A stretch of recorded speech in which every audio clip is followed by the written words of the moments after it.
Nobody's brave or brilliant all of the time. That wouldn't be real.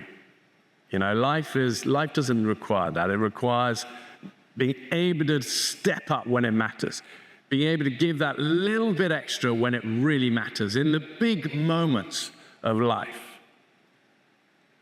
It's always been the unwritten motto of the British Special Forces, the simple words, always a little further.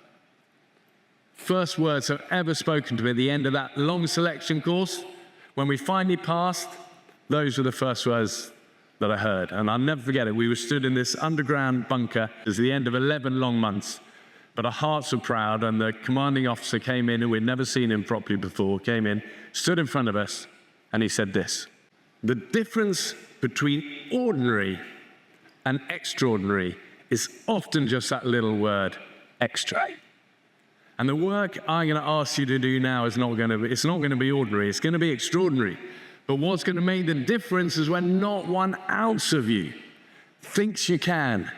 You're the ones who've turned around and given me that little bit extra. That is what makes our work here extraordinary.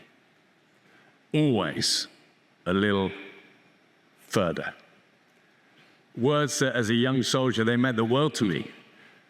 Just to know that whenever it's grim and people are throwing in the towel, we've all seen it in our lives in big moments.